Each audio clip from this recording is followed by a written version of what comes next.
భరత్, తెలంగాణ ఉద్యోగులకు బీమాతో పాటు క్యాష్లెస్ హెల్త్ స్కీమ్ ఎలాంటి బెనిఫిట్స్ ఇవ్వబోతుంది? సో ఒకటి చాలా long pending issue cashless health scheme. నిజానికి ఉద్యోగులకు రియంబర్స్మెంట్ ఉంది, క్యాష్లెస్ హెల్త్ స్కీమ్ కూడా జరగాలి.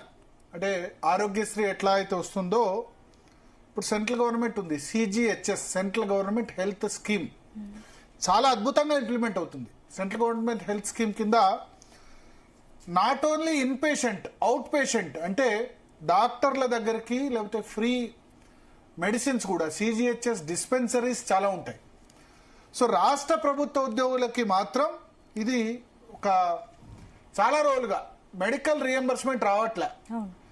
ఒక నిమ్స్ తప్ప ఎక్కడ కూడా వాళ్ళకి ఆరోగ్యశ్రీ కార్డు చెల్లదు. సో అత్యవసరంగా చేయాల్సిన అంశం ఏంటంటే అందులో ఇది ఒకటి ఏంటంటే ఉద్యోగులకి బీమా. అంటే మనం ప్రైవేట్ ఉద్యోగులేమో మనం బీమా తీసుకుంటాం, లేదా కంపెనీ ఇన్సూరెన్సెస్ చాలా వరకు ఉంటాయి.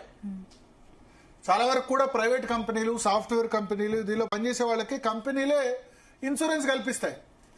కానీ ఇక్కడ రాష్ట్ర ప్రభుత్వానికి సంబంధించిన హెల్త్ కార్డులు మొన్నటి వరకు 4 గీసుకోవడానికి కూడా పనికిరాని పరిస్థితి.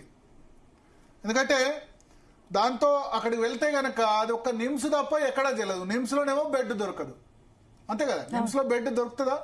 నిమ్స్ లో బెడ్ కు మంత్రి రికమెండేషన్ కావాలి. మంత్రి స్థాయి రికమెండేషన్ వచ్చినా బెడ్ దొరుకుతుందో లేదో తెలియదు, అంత బెడ్లకు డిమాండ్. సో ఎమర్జెన్సీ కేసెస్ లో చాలా మంది ఉద్యోగులు ఇబ్బందులు పడుతున్న పరిస్థితి. ప్లస్ డబ్బులు కట్టి ప్రైవేట్ హాస్పిటల్లో జాయిన్ అవుతానేమో రీఎంబర్స్మెంట్ కు 2-3 సంవత్సరాలు అవుతుంది.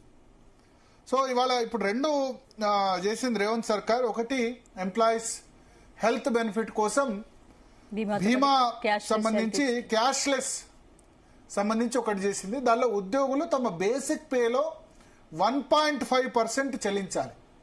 అంటే బేసిక్ పే 50,000 ఉందనుకోండి, నెలకి దాదాపు 750 రూపాయల వరకు కట్టాలి.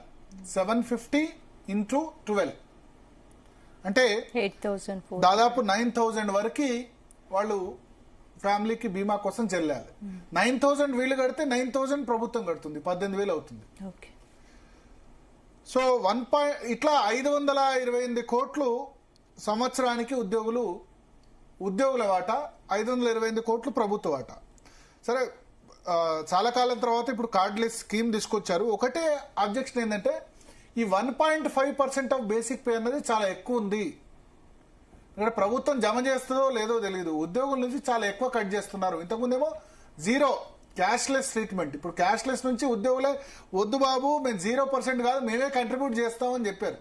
ఎందుకంటే ఈ ప్రభుత్వాల మీద నమ్మకం లేదు. ఆ కేసీఆర్ ప్రభుత్వం అట్లే చేసింది, ఈ ప్రభుత్వం కూడా 2 సంవత్సరాల వరకు కాలయాపన చేసింది. కాబట్టి మేము కడతాం అన్నారు.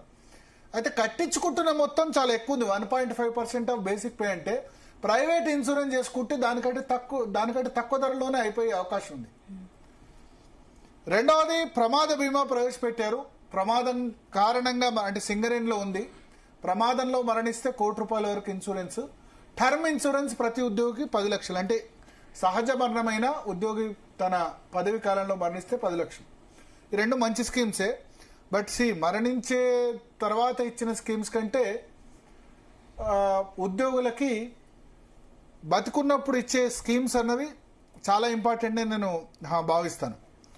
సో ఇప్పుడు సరే, డిఏలు ఇవ్వలేకపోతున్నారు, పెన్షన్ బెనిఫిట్స్ ఇవ్వలేకపోతున్నారు, కొంత పార్షియల్ గా అయినా బెనిఫిట్ చేశారు.